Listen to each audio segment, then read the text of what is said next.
Apple CEO Tim Cook said, "To not innovate is to die." At first blush, that sounds a little melodramatic. After all, you're thinking, we don't do a whole lot of innovating and we're doing just fine. Fine is one of those words that's supposed to have a positive connotation, but more often than not, carries with it that underlying sense of not fine. "How was your food?" asked the waiter. "Fine," you reply, which sends the signal that okay isn't really what you were hoping for. The challenge with innovation is that it can be overwhelming. From a business perspective, try to find a word that carries with it more daunting expectations. When we hear the term innovation, we tend to think of a cool new product or technology that's going to change the world. But that isn't really what most innovation entails. A recent 3-year study on innovation found that only 13% of the world's leading consumer product companies introduced a breakthrough innovation. Most innovation tends to come in incremental doses, even for companies known for innovation. Amazon CEO Jeff Bezos said, "I bet 70% of the innovation we do focuses on slightly improving a process. That incremental invention is a huge part of what makes Amazon tick." And this coming from the man who unveiled delivery by drones as a potential future option. So how do you and I apply innovation to our businesses?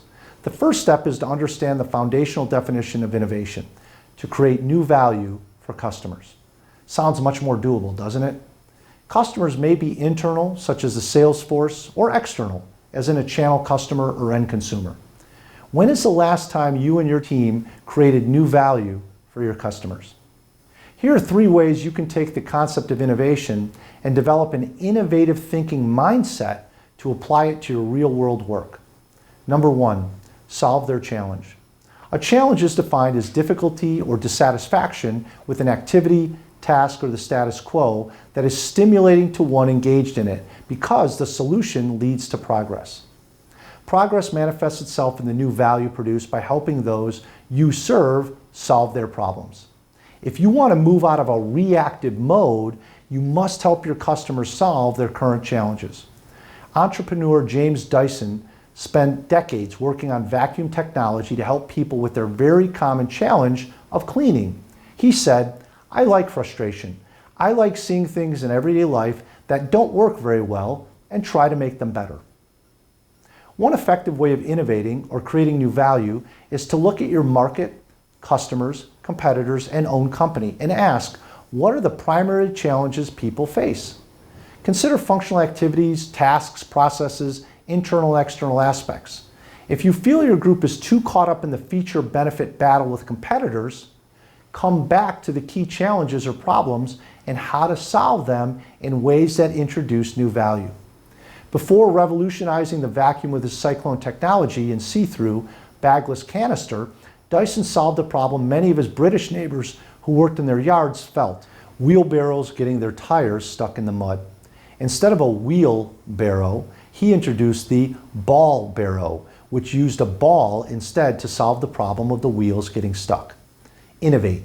What 2 to 3 significant challenges do my customers face that we should spend time to try and solve?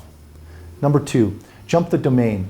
Unlike a television show Jumping the Shark, as the classic Happy Days episode featuring the leather jacket-clad Fonzie water ski jumping over a shark made famous, jumping the domain is a good thing.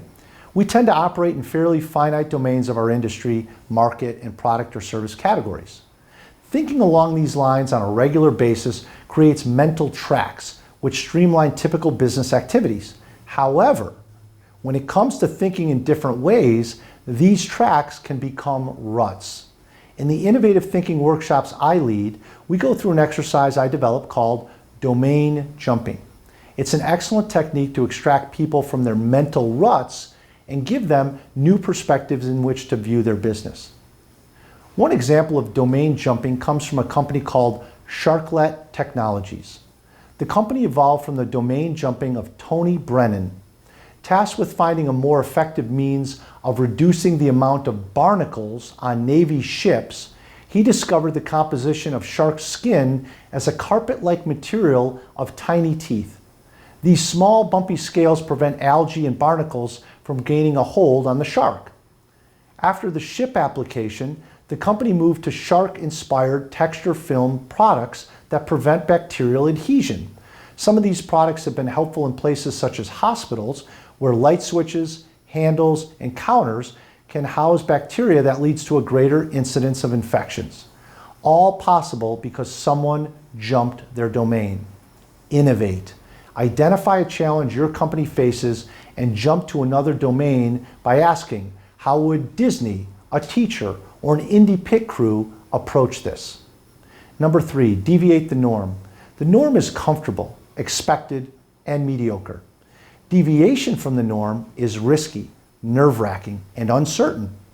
Yet, when we realize that excellence is described as deviation from the norm, we know that it's required to innovate. If we're doing the same normal things in the same normal ways as everyone else in our space, then mediocrity is to be expected. It's only when we step off the beaten path that the beating can begin. Another effective exercise I developed to help leadership teams think innovatively is the norm deviation matrix. It's a methodical way to brainstorm ways to deviate from the norm or excel within one's industry.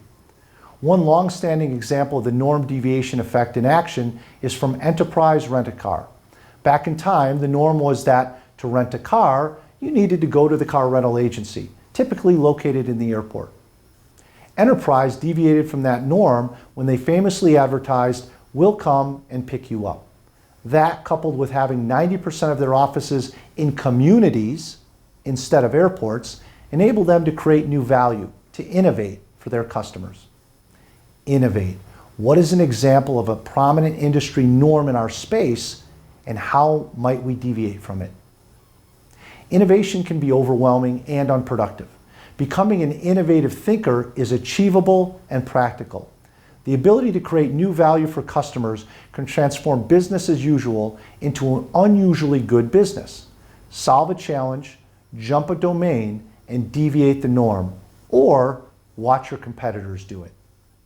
To explore more than 200 resources to develop your strategic thinking and planning capabilities, visit strategyskills.com.